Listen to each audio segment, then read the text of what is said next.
de que las etapas de proyecto se puedan ver en pantalla, así como se está viendo esto, pero dinámicamente como construyendo virtualmente. ¿Por qué te digo esto? Porque el proceso de proyecto siempre es un proceso iterativo, es decir, nos vamos imaginando o creando una solución y después la probamos. La probamos estructuralmente, hacemos algunos cálculos, puede ser cálculos más o menos básicos para ver si el sistema funciona y podemos también chequear, por ejemplo, los pesos, las dificultades de conexión, etc. Y cuando podemos llegar a la conclusión de que nuestro primer proceso, nuestra primera vuelta de proyecto no es la más eficiente. Entonces, volvemos al inicio y cambiamos. Por ejemplo, en un proyecto como el que tú estás, uno podría tener la duda de cuántos niveles hago la columna, porque mientras de más niveles la hago, menos conexiones tengo y menos operaciones de construcción. Entonces podría yo decir, bueno, por decir algo, si los niveles son de 4 metros, voy a hacer la columna de 4 niveles, que son 16 metros de largo. Pero después podría ver de que en realidad podría ser incluso de 5 niveles, de 20 metros. Entonces viene otra vuelta de proyecto en que tú cambias el largo de la columna, puedes cambiar, qué sé yo, el tipo de conexión, o si te conectas en el centro de la viga o en el nudo. Pero a lo que voy es que este sistema que está en generación de alguna manera, a pesar de que no es nuevo. El sistema BIM tiene más o menos, desde que se inició, alrededor de 20 años ya. Pero todavía está en introducción. En Chile todavía se usa muy poco. Pero este sistema va a conducir que en 5 años más o 10 años más, o sea, cuando ustedes estén en pleno trabajo profesional, se va a poder adelantar muy visualmente y con mucha información al proyecto de construcción. O sea, vamos a poder construir como en un videojuego. No sé si me explico. Sí, de hecho creo que vi un video donde uno se ponía como los lentes de realidad virtual que estaban conectados como, por ejemplo, a una plataforma como de diseño estructural, como Revit, no sé cómo se llamaban esas cosas. Y uno podía ver, por ejemplo, dónde estaba el elemento estructural con los lentes. Sí, Podía ver dónde ubicarlo, los tornillos y todo. Entonces como que es súper intuitivo y llegar a ensamblar la cosa nomás. claro, o sea, se puede llegar a la realidad virtual como te dices tú, digamos, ¿ah?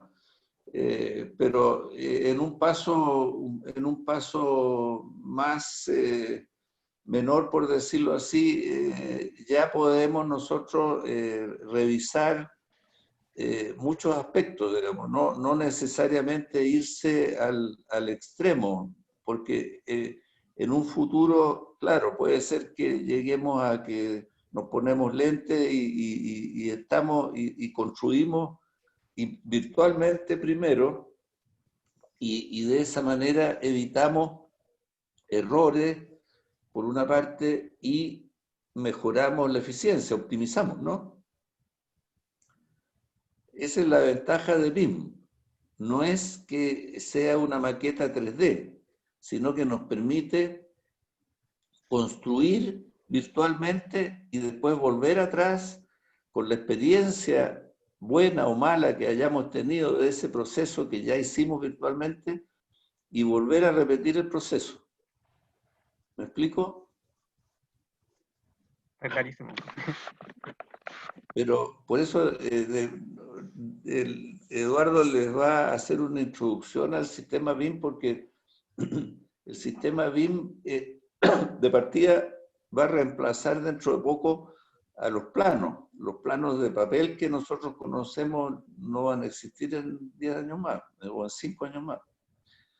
Entonces es una cierta revolución que de alguna manera, a ti que no te gusta jugar quizás con el videojuego, va a tener una pequeña desventaja, pero como ustedes son jóvenes, se ponen al día rápidamente. Ya Diego, sigue nomás. Ya, no, sí, ahí está terminando la presentación. De hecho, ahí está la última imagen, que es el J57 terminado ya. Conforme. Ahora, 208 metros, el edificio Costanera Center, ¿qué altura tiene? 300. ¿Ah? 300. 300. Sí, Es un poquito más, pero claro que es medio, sí, es muy falso los últimos metros. un poco tramposo lo de los 300 porque siempre para ganar altura hacen una torre final, ¿no? Claro, este Porque no. tiene como 20 metros que son falsos arriba. Sí. Bueno, pero está bien. ¿Y la torre Entel qué altura tiene? No sé, 160, no sé. 140 más o menos. Ah, Bueno, pero ustedes ven interesante lo que tú haces porque aquí hay dos cosas que surgen. Bueno, la elección de las piezas, dónde conectamos y algo muy importante que tú dijiste que es la modulación. Cuando tenemos la posibilidad de repetir elementos iguales, necesitamos una modulación que se llama, es decir, tenemos que ajustar la geometría de la estructura de manera de que ese módulo pueda repetir. Es lo que ocurre en los estadios que hemos visto, digamos, de que la gradería, por ejemplo, entre vigas costillas, estas vigas portagrada, hay una distancia de 9 o 10 metros, entonces esos 10 metros los repetimos. A nadie se le ocurriría poner una distancia entre vigas de 10 metros, después una de 12, porque hay un salón adentro, después una de 7, después una de 8, porque eso hace de que todos los elementos que están entre esas vigas sean distintos. El ideal es que sean todos iguales. No todos los proyectos permiten una modulación estricta, pero en la medida que podemos repetir elementos, como en este caso, porque todos los elementos de piso, por ejemplo, esas estructuras de piso de 4 por 16 metros, y los elementos de fachada tenían una misma dimensión. Para que eso ocurra, necesitamos una modulación de dónde se apoyan esos elementos. Entonces, esa uniformidad o repetición de elementos nos obliga a esto que yo les estoy insistiendo, que le llamamos modulación. La modulación es muy importante en situaciones, en edificios en que se puede repetir una, un mismo elemento. Bueno, eso también va a ir cambiando porque ustedes saben que con la aplicación de las maquetas, los virtuales, los proyectos ¿cómo se llama?, manejados todos por computación, la modulación podría no ser tan indispensable porque podríamos no tener elementos iguales. Por ejemplo, si uno compra un auto hoy día, va y compra un auto de línea, ¿no? Tú no puedes decir, oiga, yo quiero que tenga 10 centímetros más de ancho, porque puede que te cambien la pintura, el color o cosas de ese tipo, pero no un auto a medida. Pero como están avanzando las cosas, es posible que en 20 años más o 30 años más los autos se puedan pedir a medida, ¿te fijas? Por el momento estamos todavía en una industria repetitiva en que la repetición es ventajosa. Entonces, por eso las modulaciones, pero en un mundo futuro de robots, por ejemplo, quizás no va a importar tanto.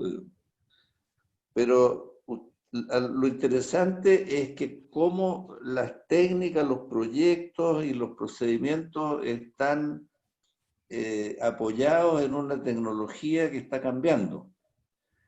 y desde ese punto de vista es muy importante estar atento a las tecnologías. Por eso es que yo, como bien decías tú, me abrí a que consideremos otros materiales como el acero o como la madera o como otros que podrían haber, materiales sintéticos, pero, o combinaciones, digamos, porque es muy habitual que los edificios de acero se usen losas de hormigón, por ejemplo.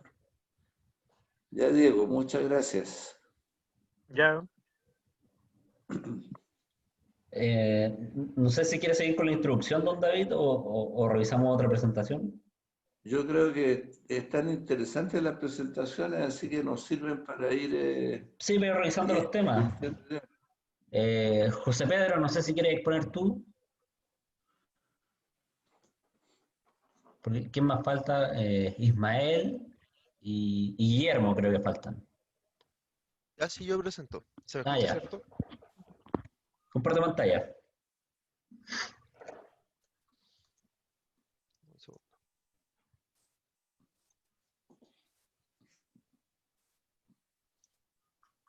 ¿Se ve? Ahí está compartiendo, sí.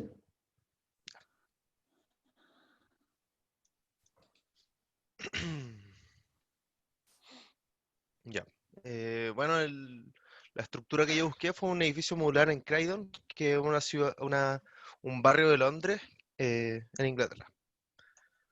Bueno, aquí podemos ver el equipo del proyecto, el cliente que es Greystar y Henderson Park, el desarrollador, contratista y fabricante de módulos, Tide Constructions, y lo importante de ver acá es Vision Modular, que son los encargados de hacer los módulos de hormigón.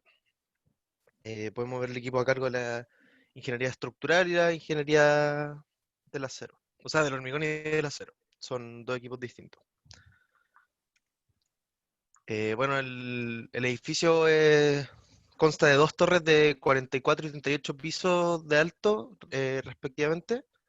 La altura máxima van a ser 136 metros y como que la estructura base son dos núcleos de hormigón a los que luego se le van a ir añadiendo 38 módulos por piso. En total van a ser 546 departamentos de vivienda, y la ventaja que tenía de hacerlo con este sistema es que solamente tomó 26 meses la construcción. Fue hecho con una inversión de 180 millones de libras y su construcción fue hecha entre febrero del 2018 y mayo del 2020. Bueno, esta foto, si bien no es la de los módulos del edificio, es de los mismos constructores y se puede ver más o menos cómo es la estructura que hacen. Se tienen marcos de acero a los que después se le hace, eh, bueno, se rellena con hormigón. Esto es para, los marcos de acero es para darle mayor resistencia, y además de eso, en las esquinas de cada módulo se tienen un refuerzo de acero mayor para poder apilarlos también con mejor resistencia. Se puede ver, bueno, esto sí es el caso del edificio que vi, que los elementos de acero van a ir disminuyendo a medida que van aumentando la altura del edificio. Bueno, y además de los elementos estructurales, se tiene un revestimiento de 200 milímetros que ya es más para la fachada y para la estética del edificio. Bueno, los beneficios que se vieron con respecto a la construcción tradicional fue que fue una construcción más eficiente, no hubo mucha variación de costo en la construcción, esto dado que, por ejemplo, los costos de los materiales ya estaban determinados, no se hizo gasto extra, y que los tiempos de construcción fueron reducidos casi a la mitad comparado a las metodologías clásicas. También hubo menos pérdida de material porque los elementos eran fabricados externamente. Y bueno, eso fue la presentación.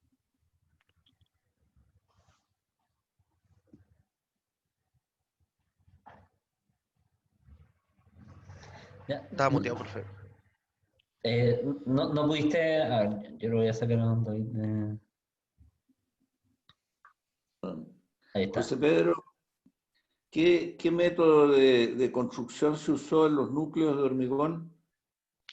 Busqué, pero me costó, pero por lo que entendí fue los métodos clásicos que se usaron, no se utilizaron módulos, sino que se construyeron ahí en el terreno.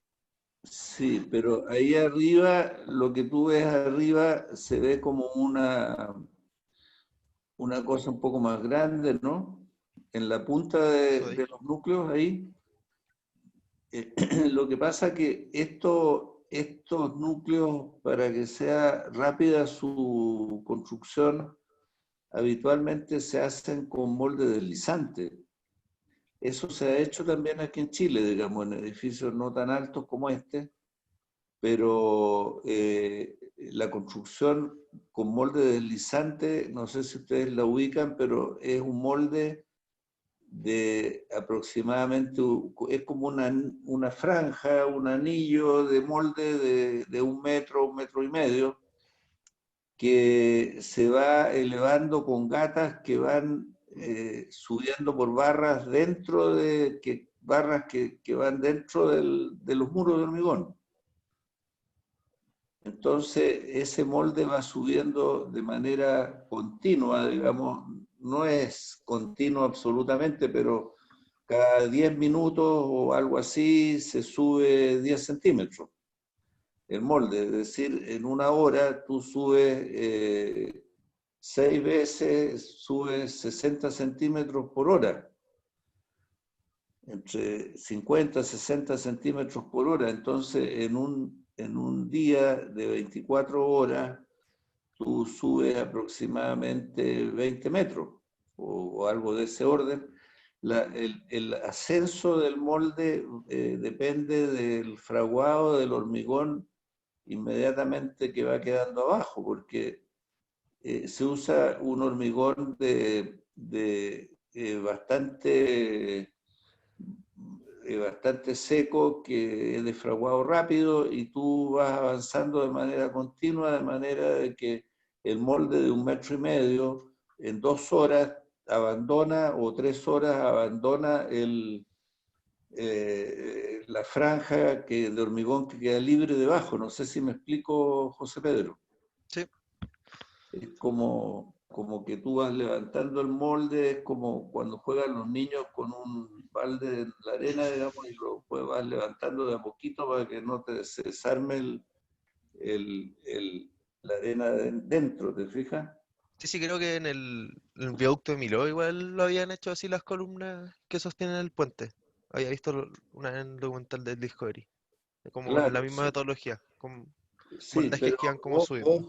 ojo que esa tecnología del molde deslizante es antigua y en Chile se usa desde hace muchos años. Yo cuando era de casi de la edad de ustedes, trabajaba en una empresa en que hicimos una obra con molde deslizante, unos estanques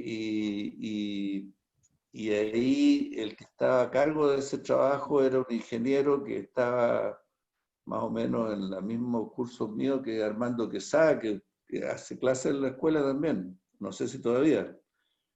Pero a lo que voy es que es una técnica antigua y que está disponible en Chile. O sea, usted para un edificio que tiene una característica como esta de un núcleo o una sección de hormigón que se eleva uniforme, el molde deslizante es una buena alternativa. Ahora, obviamente que la condición del molde es que no cambie la sección en toda la altura, ¿no? No es fija la geometría, como en esos núcleos que supongamos que el núcleo tiene 8 por 8 metros, esos 8 por 8 metros se mantienen desde el nivel 0 hasta los 200 metros, Ujú. o 10 por 10.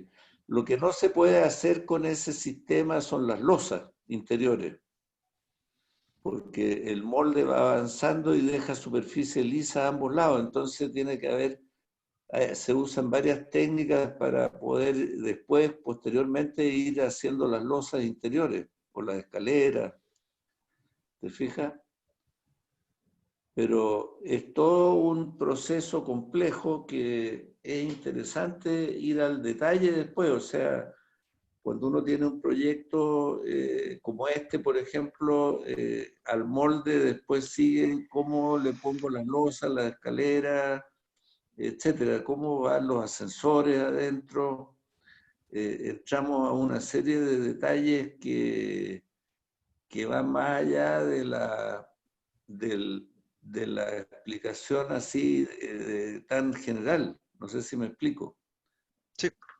Vamos al detalle total. Entonces, cuando uno está dedicado a este tipo de proyectos y ya tiene alguna experiencia, por ejemplo, te llama la atención cómo se ponen las losas adentro. Y eso, no es tan simple, pero en general las soluciones son muy ingeniosas, digamos.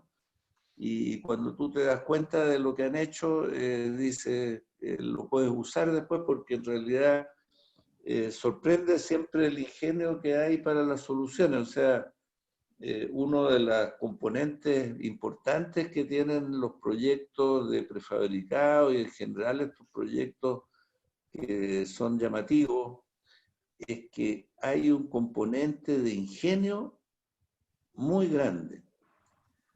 Y ese ingenio se basa en la observación y en la capacidad que tenemos de poder ir utilizando técnicas nuevas. Por ejemplo, cuando yo tuve esa experiencia, como les digo, hace muchos años con molde deslizante, en ese tiempo, para poner las losas, por ejemplo, en algunos casos, ¿qué es lo que se hacía? Se dejaban perforaciones, porque tú puedes dejar un elemento dentro del avance del molde para dejar un hueco, digamos. Puedes dejar un cuadrado ahí, un cubo metido dentro que te permite después pasar, anclarte en ese espacio, ¿eh? Así como se han dejado, ustedes se fijan, las pasadas ahí de las entradas al núcleo, lo que se ve hacia arriba. Eso ahí.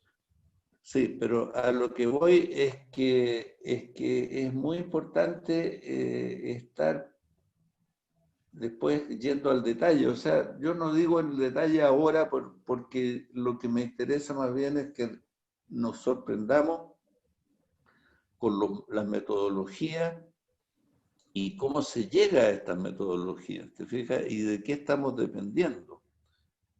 Y porque nosotros no, hoy en día el uso de la tecnología es algo al que ustedes tienen acceso, así como tienen acceso a computadores, a videojuegos, también tienen acceso o tenemos acceso a tecnologías de construcción.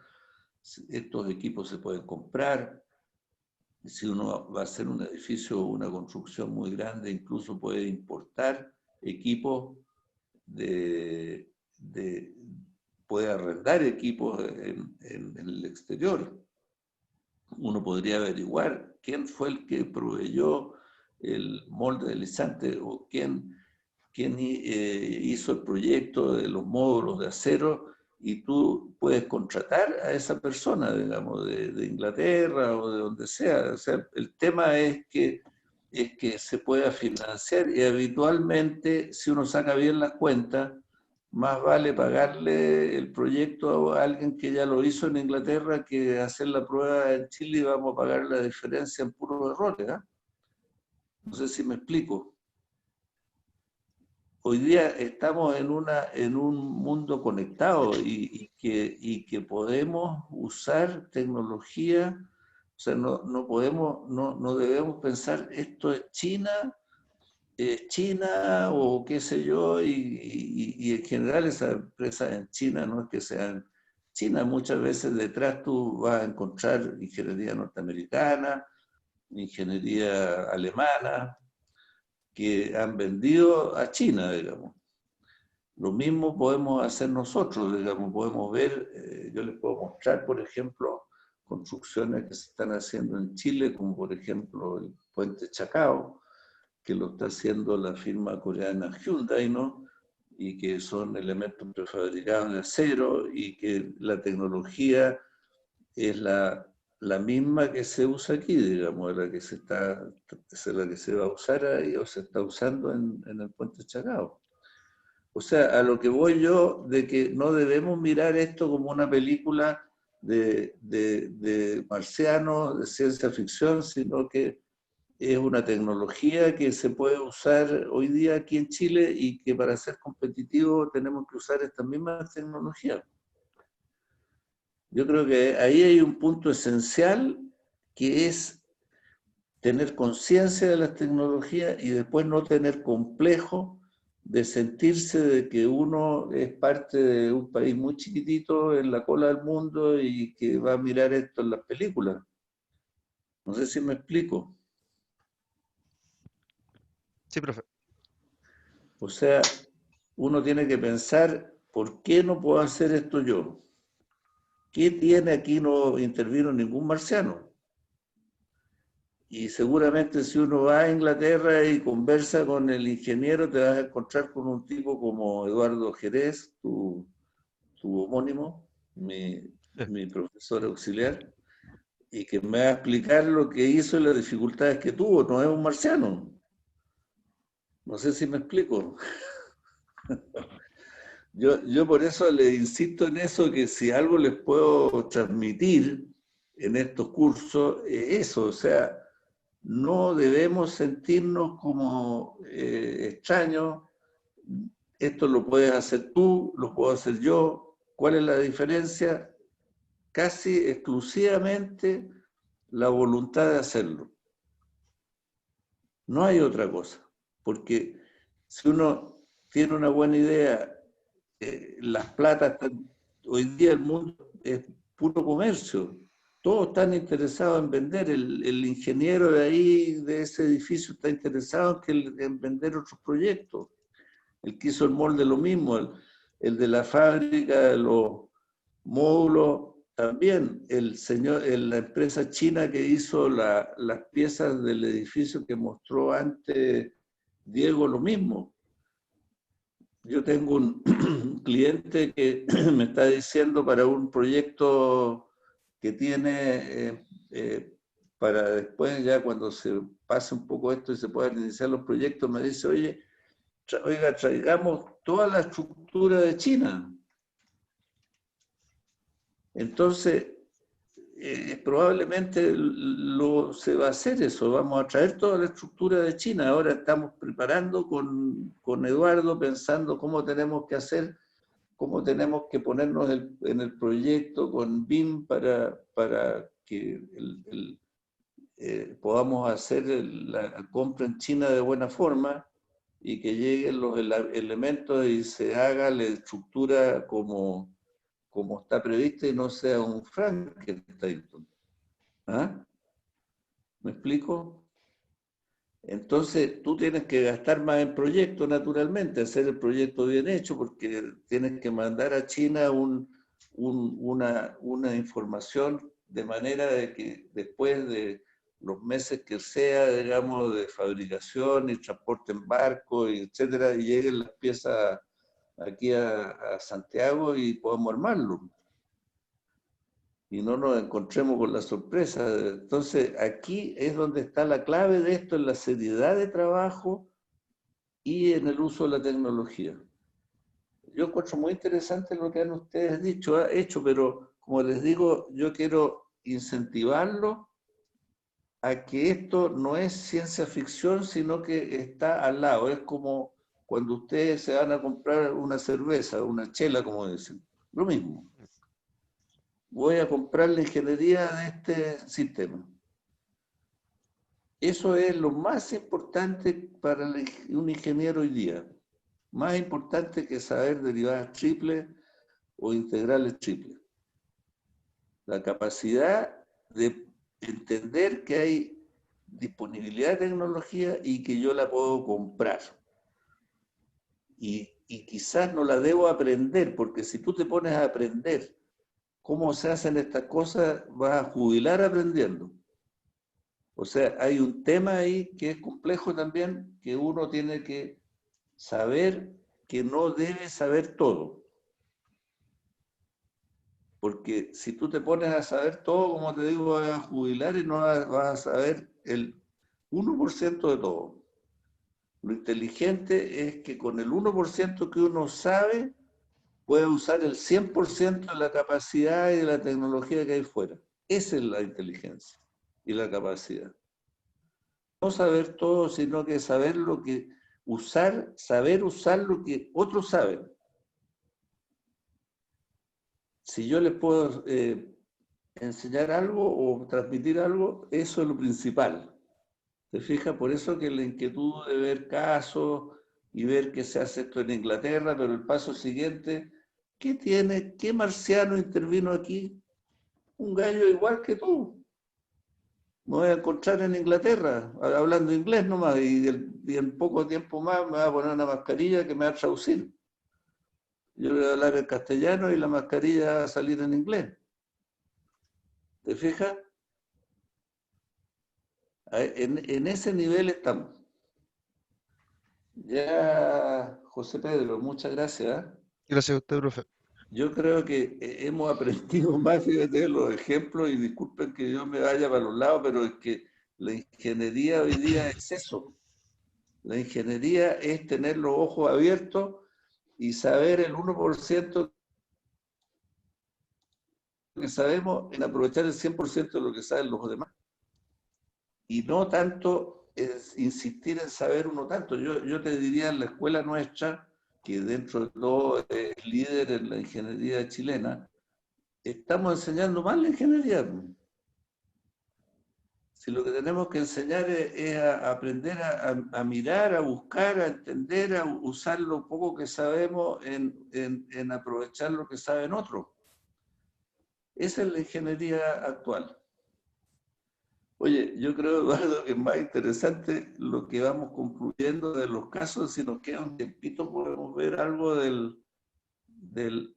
los casos chilenos, porque en Chile, y eso me gustaría mostrarles después algunos casos, si es que tenemos tiempo en esta clase, se han hecho muchas cosas de alta tecnología, o sea que no tienen nada que envidiar a lo que ustedes están viendo.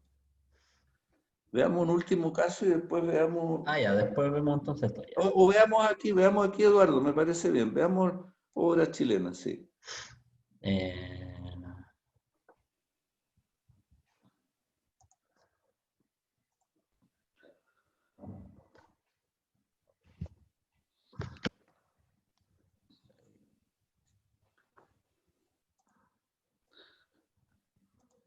Ya, ahí se debería ver. ¿Se ve pantalla Claro. completa? Sí, ahí en realidad, a ver si ahí. Lo que pasa es que el prefabricado en Chile se usa desde más o menos los años 50, antes que yo estudiara ingeniería, digamos. Después me tocó trabajar con un arquitecto que era muy adelantado a su tiempo y que fue el primero que usó prefabricado en Chile por ahí por el año 55. ¿Sigamos, Eduardo? O sea, esto es antiguo. Usted el año 55 no estaba ni en planes. Bueno, esta obra es la línea 4 del metro que se hizo en base a dovela. Ustedes ven, esta planta se instaló en el Cajón del Maipo, al lado del río, ahí hacia atrás se ve el río y se ven todos los equipos de concreto, de hormigonado, de las dovelas, porque ustedes van a ver más adelante, es una vía elevada, un puente elevado que se forma con dovelas que se van conectando por postensados. Veamos la otra, Eduardo. Ahí se ve cómo se conecta una dovela con la que sigue.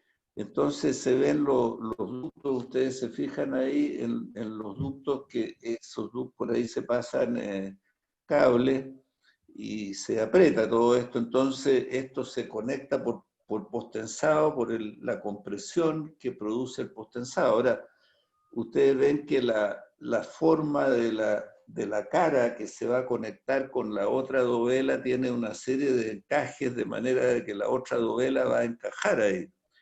¿Eso por qué se hace? Porque de esa manera se evita el movimiento relativo, se toma el corte entre las dos velas, y yo les preguntaría, ¿cómo harían ustedes para que una cara coincida con la cara de la que viene, de la dovela que viene? Ese es un gran problema, porque uno podría decir que el molde tiene que hacer un molde usted que sea exacto al molde del otro lado, claro, esa sería una manera. Pero aquí siempre hay un tipo que no sé cómo llamarlo, si es inteligente, ingenioso, brillante, no sé, pero que se le ocurre cómo hacerlo y de manera práctica. ¿Y cómo se le ocurrió a alguien hacerlo de la manera más simple que a ustedes se les puede ocurrir? Simplemente dijo, bueno, para que calcen los dos, yo voy a hormigonar la pieza, una pieza, voy a hormigonar la que viene detrás, la voy a hormigonar contra la que viene delante. Eso se llama match cast, en inglés le llaman match cast, o sea que coincidan. Entonces, una dovela, como está ahí, está construida, la que viene detrás está construida contra la que viene delante. Entonces calzan, por supuesto, no sé si me explico, porque si ustedes han ido a Machu Picchu, siempre a uno le dicen las piedras, ¿cómo hicieron las piedras? Porque usted no puede meter ni una iglesia en medio de las piedras, ¿no? Entonces, ¿cómo hicieron el match cast inca? Bueno, no sé, yo no creo que haya venido marciano, porque algunos dicen es que los marcianos, ¿ah? Pero siempre cuando las cosas salen así media ingeniosísimas, los marcianos intervinieron en las pirámides, en Machu Picchu, pero no fueron marcianos, fueron egipcios inteligentes, incas inteligentes, y como ustedes van a ser ingenieros inteligentes, que se le ocurrió esta cuestión del match cast y construir uno contra otro. Bueno, las piezas llegan y se montan con estas vigas lanzadoras que ven ustedes, esa estructura azul. Ese Camino Puente Alto, o sea, no es Londres, Camino Puente Alto. Ahora, una cosa muy interesante de esto, ¿cómo se trajeron estos equipos? Estos equipos venían de Tailandia, de hacer unas carreteras en Tailandia. Eran de BSL, que BSL es una empresa internacional de postensado que tiene socio en Chile, es socio en Chile de la empresa Echeverría Izquierdo. Entonces, BSL Chile trajo los equipos de BSL Internacional. No los compró, los trajo, los arrendó.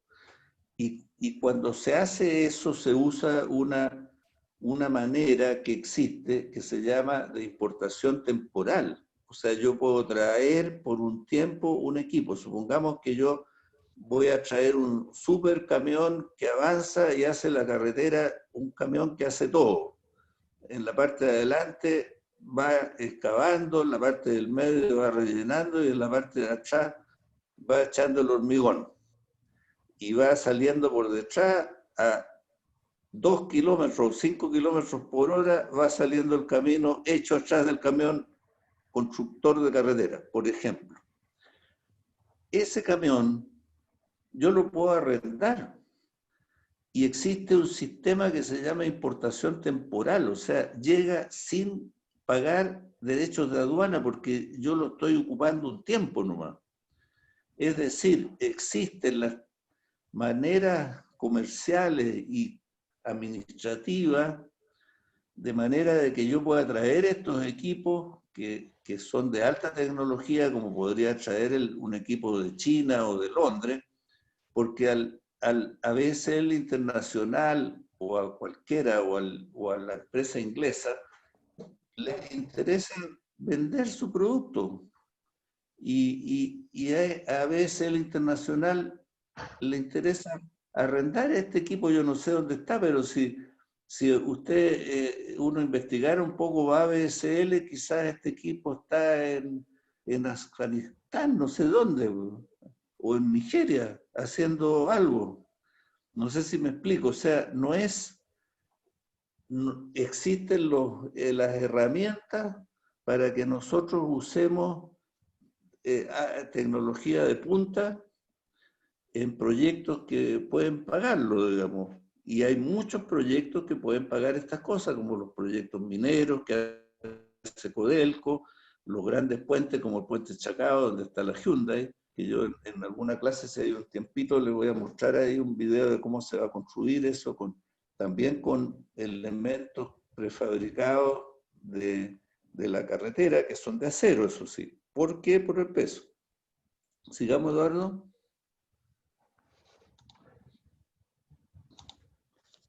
O sea, antes que eso, habíamos terminado, ahí se ve conectado y terminado. ¿Se fijan ustedes las terminaciones que tiene? Ahora, todos los elementos son iguales en este caso, o sea, hay un módulo fijo. El problema se produce cuando hay una situación especial, como por ejemplo una curva. ¿Qué hacemos en una curva? Entonces tenemos que tener unos elementos que permitan la curva. O cuando necesitamos, por ejemplo, una distancia distinta en un cruce especial. Bueno, hay situaciones especiales que van a tener soluciones especiales. Pero lo más interesante de este caso es que se utilizó todo un sistema que vino por internación temporal. Es decir, ustedes, si tienen la posibilidad de un proyecto y están trabajando en un proyecto grande, muy repetitivo, le podrían decir a su jefe o ustedes mismos, si son los jefes, decir, oye, voy a ver quién miércoles tiene una solución buena y la voy a contratar.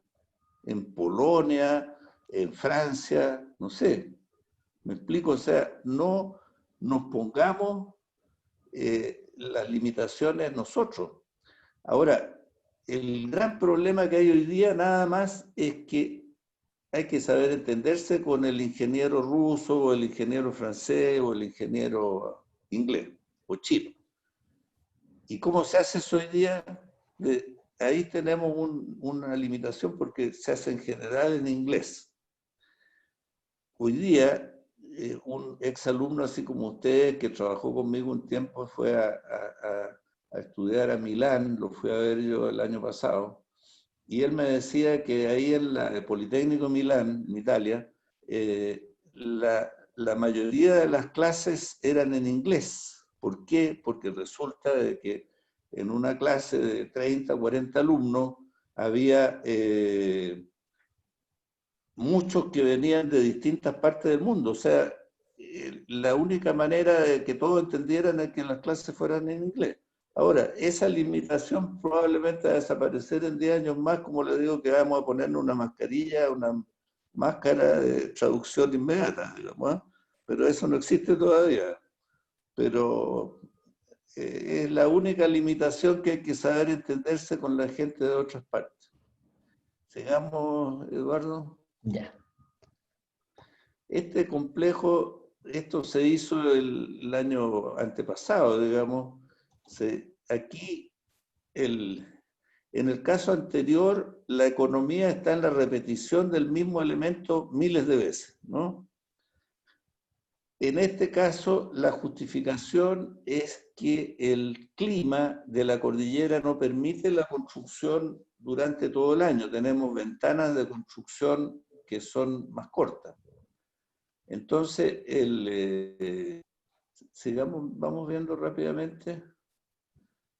Vamos viendo más bien porque nosotros le podemos mandar a ustedes esta presentación porque contiene otra parte que es un seminario que tuvimos que hacer para el Perú y que por eso que está la explicación un poco para mostrar cuál es el nivel que estamos acá, digamos. Ahí se ve el edificio que tiene prefabricado de hormigón en la base, en el piso base, que es ahí por donde pasan los vehículos y arriba y después la cubierta es de madera laminada. Entonces hay una combinación. Vamos pasando rápido, Eduardo. Aquí se ve los pilares, las vigas, y se ve cómo se han dejado en las columnas espacios sin hormigón para poder traspasar las enferraduras por esos nudos. No sé si ven ustedes a la derecha arriba, ahí cómo se dejó un espacio para pasar las barras, y a la izquierda se ve el camión que lleva las vigas muy largas, ¿no? ¿Se fija? Entonces se aprovecha de fabricar todo esto. Esto fue construido por dos prefabricadores chilenos que son Preansa y Tensacón, que después vamos a tratar de hacer un recorrido por todas las empresas. Bueno, hay un edificio para los funcionarios, también con sistemas de losa, que ahí es importante cuando se hacen los proyectos de este tipo que hay elementos típicos que se hacen estándar, especialmente en las losas. Hay tipos de losas que se pueden comprar, como las losas huecas pretensadas, y lo vamos a ver un poquito más adelante, o losas doble T. Sigamos, Eduardo. Bueno, ahí se ven los edificios montados y los pilares y cómo se avanza, digamos, todo esto se hace en un tiempo muy rápido, con mucho equipo de montaje. Ahí se ve cómo se está montando una columna, que eso ha cambiado muchísimo, digamos, hoy día se dispone de equipo de estas grúas, esa grúa está trabajando de 100 toneladas aproximadamente, o un poco más, quién sabe. En mi época, cuando yo empecé a trabajar a la edad de ustedes, una grúa de 20 toneladas era lo máximo. Me acuerdo que viajé.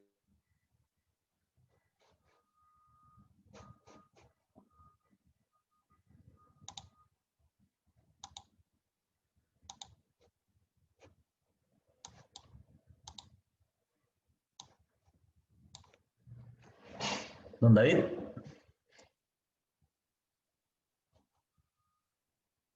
Parece que se desconectó.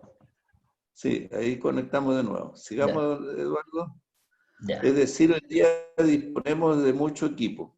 Este es interesante porque son losas huecas, que esta losa es un edificio que está en el bosque con Vitacura, que tiene como 20 pisos, que lo diseñó, ahí está la planta, y lo diseñó, la ingeniería de este edificio la hizo Alfonso Larraín, la oficina de Alfonso Larraín, que es profesor de la escuela. Aquí se usó la losa hueca pretensada, que le llaman losa alveolar también por los huecos. Ahí se ve cómo se resolvió la curva, en que se aparecen unas cuñas que hay que hacer en sitio, y aquí, para poder conectar las losas, al ingeniero que tenía temor, el primer proyecto que había hecho con esto, hizo picados en los extremos de la losa para poder conectarla. Ahí se ve, llaves de corte. Esas llaves de corte después se hicieron ensayos en IDEM, porque el tema aquí es que esta losa hecha de elementos prefabricados se comporte como diafragma rígido. Entonces, para asegurar eso, y era el primer proyecto, se hicieron estas llaves de corte. Pero después se ensayaron bueno, sobre la losa se pone una malla, en este caso una malla electrosoldada, que el fabricante habitual en Chile es ACMA, pero hay también de otras procedencias, y se hormigona arriba una capa de 5 a 6 centímetros de hormigón que conecta todo. Esto se ensayó en IDEM, se ensayaron con llaves de corte y sin llaves de corte. Se pusieron dos losas a los lados y una al medio, se fijan ustedes, y con una gata se se empujaron de manera de romper la conexión de corte. Ahora, el resultado de esto es que si uno compara los ensayos de las probetas 1 y 2, que son las que aparecen con azul y rojo, con las 3 y 4, que es la amarillo y verde, son parecidas. O sea, claro, hay una distinta, pero hay dos que son parecidas. O sea, estadísticamente no sabemos ahí bien la validez, pero si vemos la tercera, que es la carga de rotura, la carga máxima abajo, son muy similares. La resistencia con llave de corte que sin llave de corte, por lo tanto la llave de corte se dejó de hacer, porque es mucho trabajo y no tenía sentido. Ahora,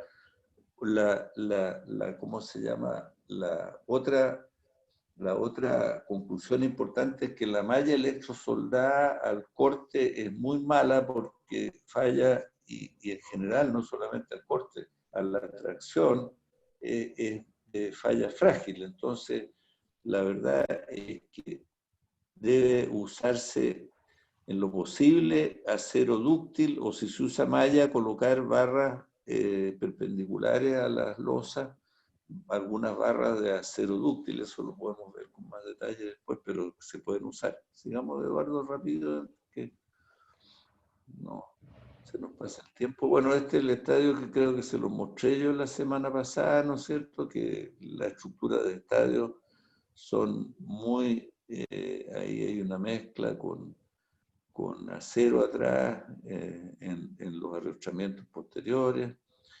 O sea, hoy día todos los estadios que se hacen son prefabricados. Pero no solamente hoy día, yo les puedo mostrar el año pasado que hicimos un bonito viaje con mi señora. Estuve en el Coliseo Romano, y el Coliseo Romano también fue prefabricado, pero con piedra. O sea, es prefabricado, es acto antiguo. ¿Ah? Y el Coliseo Romano lo hicieron, creo que es muy grande, ¿eh? Impresionantemente grande, se construyó en 8 años.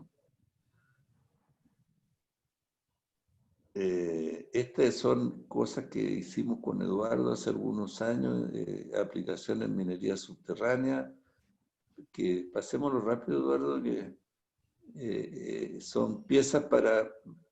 Ahí se ve en la mina ya, y se hizo una prueba en la mina, en Teniente, se ven las dovelas montadas en los puntos de extracción. El color así medio no muy bueno es porque la luz, no hay luz, ahí estamos adentro del cerro, digamos, como 2 o 3 kilómetros de la entrada, y se ven las uniones con perno. Bueno, Eduardo les puede explicar después porque son bonitos proyectos. Bueno, pero yo creo que si quieres terminemos con este video y ahí nos vamos, pero lo único que les puedo decir es lo importante de que no debemos sentirnos con complejo del uso de las nuevas tecnologías. Ustedes son ingenieros del siglo XXI, este es un edificio que tiene aisladores sísmicos, y son ingenieros que tienen que ser distintos al caso mío, que yo soy ingeniero del año 65, imagínate, Eduardo, de un ingeniero del año 95, y ustedes que son van a ser ingenieros del 2021, no pueden ser ingenieros como yo, o como fue mi padre, que fue ingeniero del año 32, o mi abuelo, que fue ingeniero del año 1895. Cambió la cosa. Estamos conectados ahora. Mi abuelo decía que nunca iba a poder volar un artefacto más pesado que el aire, imagínate. O sea, él pensaba que no iban a existir los aviones. Y ese es mi abuelo, que yo lo conocí. Así que ahí se ve una conexión interesante de una columna, cómo se introducen las barras para continuidad y después se inyecta con una mezcla cementicia. eso es Talca, no es Londres. Y nosotros aquí tenemos una tecnología que es novedosa porque el uso de aisladores sísmicos en estos casos es nuevo. Bueno, eso, lo que pasa es que este video está muy bien hecho porque el Martín Mellado, que es el que inició Tensocret, le gusta el cine. Entonces, cineasta también. Entonces, hacen muy buenos videos. Ya, entonces, Eduardo, tú le vas a mandar la clase De análisis estructural y con unas tareas. revisen la presentación. La idea es que cuando tengamos la clase lleguemos más o menos a discutir más que a ayudar transmitir la información. Perfecto. No sé si sería bueno que nos juntemos el jueves para resolver las dudas que puedan tener del inicio de las tareas. Sería bueno. Voy a crear la clase un cuarto para las 8. Para las 9. Un cuarto para las 9, perdón. Y que se metan los que han podido avanzar y los que tengan dudas. Entonces ahí vamos revisando. Yo creo que con una hora vamos a estar. ¿Ya? Perfecto. Entonces estén atentos al curso. ¿Ya? Ya. Ya, Eduardo, muchas gracias. Gracias a todos. Nos dejamos por hoy. Lo dejamos por hoy día, sí. Que estén bien. Chao.